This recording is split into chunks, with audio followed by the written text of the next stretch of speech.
저는 지금 마이클루이스의 그 강연을 보러 가고 있는 중인데요. 그 마이클루이스 여러분 아시죠? 영화 빅쇼트하고 또 머니볼의 작가입니다. 한번 무슨 얘기 하는지 한번 들어보고 여러분 하겠습니다. 네, 여러분 여기가 이제 강연장인데요. 지금 이제 사람들이 좀 모이고 있어요. 제가 좀 일찍 왔는데 아마 좀 있으면 꽉 찰 것 같아요. 제가 중간중간에 마이클루이스의 강연 영상 편집해서 좀 올리도록 하겠습니다. From a data analytics, data sciences company, I think I detected a thread, a common theme for your books. And you can say, well, that's a dumbass conclusion. But it seems to me that there's a theme of data sciences, analytics that run through your books. Some. Because you had to know the math to dig into the right areas, it seems to me. So that's somewhat true, but only somewhat true. The book about the high school baseball coach hasn't any data. My book about my kids. The book about, I guess, it's true, the fifth risk, the recent one. There's this big section on the value of government data and what happens when you shut that data, the flow of data or the availability of data down. So it is true that there's some of that in the books, but not really. The Moneyball, the blind side isn't really about data. The Big Short is, there's one character in The Big Short who is actually trying to examine the pools of loans underneath the bonds, underneath the CDOs, and taking a data-driven approach to try to figure out when the housing market's going to turn and what happens if it does, but nobody else. So I think that's only partly true. It is true that they're really interesting data-related stories. Your story, let's come clean. I called you about your story.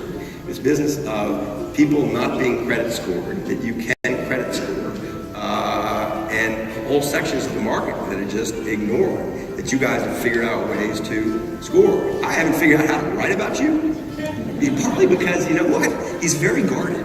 It's like you get him backstage and there's all this stuff, and then you interview him and it's like, but the VantageScore story is a great story. The IEX story is a similar kind of story in the stock markets, a great story. And these are data-related stories. But I would not say that my books generally have this running through them. Occasionally it pops up. So your latest book is called The Fifth Risk, and it's about the Trump administration. The gift that keeps on giving. The gift that keeps on giving. Man, boy, it really I don't have a book subject now because I've been working on this podcast for the last 6 or 7 months, which we can talk about a little bit if you want. But I don't normally at this stage of the cycle. I published The Fifth Risk in November. That I'd be panicked, anxious that the world hadn't figured out what the next story was. As long as Trump's president, I know he's going to generate something for me. It's like Santa Claus will come, and this story. I still find it. Can I describe it for a little bit? I find this a breathtakingly interesting subject that I never expected. I never in a million years thought I'd write a book about the federal government. Talk about seemingly unpromising material, and didn't have any particular interest in it, defending it or attacking it. I assumed it was just kind of there, like the fog in the bay, and so I'm stewing on the meaning of Trump having won the presidency right after the election. When I learned and I just finished a book about risk, a book about 2 Israeli psychologists, The Undoing Project, Danny Kahn and Amos Tversky, who had looked at the various ways that people misunderstand risk, misinternalize risk. That even in situations where you can calculate probabilities, people are not probabilistic people, calculators, probabilistic machines. They're moving through the world, making decisions based on stories they tell. And the stories are systematically wrong in one way or another way. It's very much the kind of the root of the whole Moneyball story. Anyway, so I'm thinking about risk, and I'm thinking about what are the risks of having this person running that government? And I start to ask some questions. And it turns out that by law, the candidates, the nominees of the major parties, and even the plausible candidates before that, are meant to start preparing to run the government before the election. They're meant to assemble a pretty massive transition team that will go in the day after the election to just receive not the government itself, that doesn't have the inauguration, but to receive the information you need about the government to run it. And our government's a strange beast. It's unlike most other democracies. It isn't run by a permanent civil service. It's run by 4,000 people that the president appoints, many of whom have to be confirmed by the Senate, and who actually are the managers of the thing. It will run a little bit on its own for a while, but if you're looking to put in people to manage this, very, very complicated, very important enterprise. And so what happens on one side is that these candidates are meant to hire hundreds of people to go into the Defense Department, Treasury Department, all the agencies. And these people are meant to know something about Treasury bonds, the government's finances. In the State Department, they're meant to know something about foreign relations. They're meant to be people who are knowledgeable. And on the other side, the outgoing administration is, by law, required to throw enormous resources into preparing to brief whoever is elected. And Bush did this very well. Obama was very grateful for how Bush handled the government. The circumstances were dire. Financial crisis, 2 wars, fear that we're very vulnerable in this period, and 9/11 is still fresh in everybody's mind. And so Obama, the Senate, took basically 1,000 very smart people and academic types throughout his administration and said, you take 6 or 9 months to prepare the best course ever prepared on how the government runs. And it isn't ideological. It really is like in the Center for Disease Control, they dealt with a Zika virus outbreak. And this is the steps they took to contain it. And if you're going to take over this enterprise, you need to understand, in case something like it happens again, what they did, why they did it. You may do it a different way, but at least you know how it ran.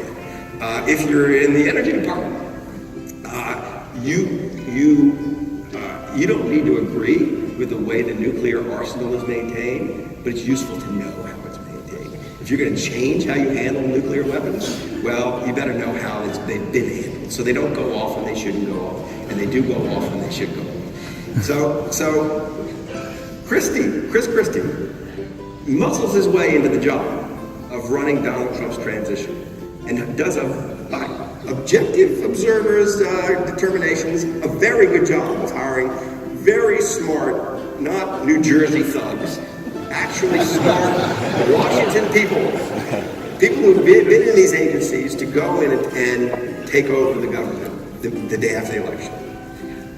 Over Trump's objections, Trump doesn't want to spend any money on it. Christie says you got to, it's law. The day after the election, Trump fires not just Christie, but all these hundreds of people who are meant to go into the government. So you have, sitting in the Department of Agriculture, these really nice, smart people.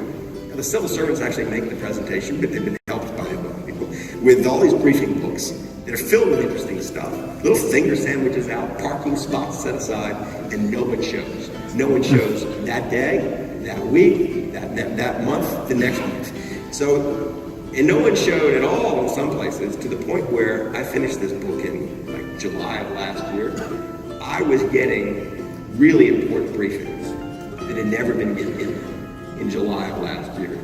So I thought this is actually a really interesting opportunity to educate myself what the hell the federal government does, because no one else is doing it now. And I want to find out what are the risks associated with taking this approach. What Trump said to Christie was, before he fired him, he said, this all transition stuff, we're so smart, we can take an hour out from the victory party and learn everything we need to know about how to run the government. The naivete was so high that Jared Kushner walked into the White House and looked around, and all the Obama people were gone, and he said, where is everybody? And he thought it was like a corporate takeover, where most of the people stayed, but a couple at the top got whacked. And they just had no appreciation of the thing they were taking over. So what I did is I went and got the briefings. And I went and I tried to find places in the government that weren't kind of constantly in the news, that where people weren't aware of the obvious risks involved. But having no particular idea of what any of these places did, I did it kind of randomly.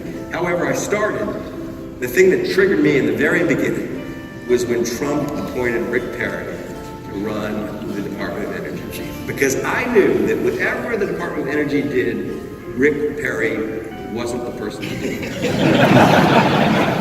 because all we knew, that was the one thing I knew, because as a presidential candidate, he got on stage and said he was going to eliminate 3 departments of government to make government more efficient or smaller or all the rest. And he couldn't remember the names. And he couldn't remember particularly the name of the Department of Energy until he comes off stage, he goes, that's what it was. I'm going to eliminate the Department of Energy. So what he did not appreciate was the Department of Energy is really misnamed. It's the Department of Nuclear Weapons. So much of the budget is either maintaining the nuclear arsenal, cleaning up after nuclear sites where we built nuclear bombs, or trying to track down those nuclear materials around the world. And it is something we kind of need. Aside from which, there's really critical long-term R&D that goes on inside that place. So I thought, I'll start there and figure out what they do. But the book just, the material just I ran out of time before I ran out of material. I just thought, how much patience will my reader have for a book about the federal government? I'll stop after 3, but I could have gone to any place in the government and written similar stories where you find bizarre behavior. It isn't, to the extent there's a systematic thread through it all,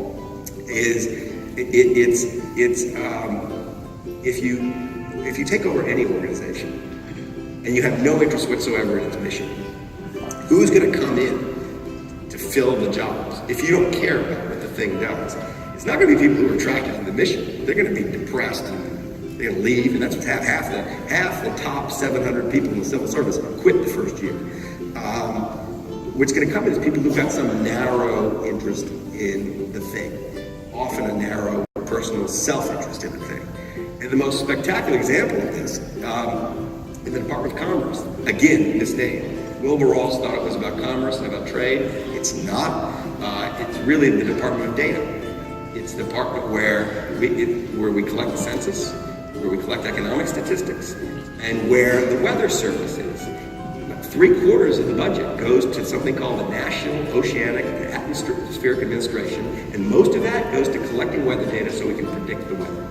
Into this job of running that place, the weather service, which is, by the way, one of the great data success stories. Weather prediction has improved dramatically over the last 3 decades. When I was a kid and growing up in New Orleans, like hurricanes would come out of nowhere. You kind of like, there's a hurricane, let's get a frisbee kind of thing. And now you got the cones, and you know how much the surge is, and all that's because $3 billion, $4 billion spent a year on weather satellites and weather buoys and radar installations across the country, and all that data made publicly available so smart geeks can hack away at it and find patterns in the data. And it's given rise to an entire private weather service industry where they do just that. Into the job of overseeing this whole thing is the one that Trump puts the one guy in the entire private sector who has made it his mission to try to shut down access to the publicly paid for weather data by the public. With the argument that if people can make money out of selling weather predictions, the government shouldn't be in the game too. And it was the CEO of AccuWeather. Now, you could see why he'd want the job. It's a family company.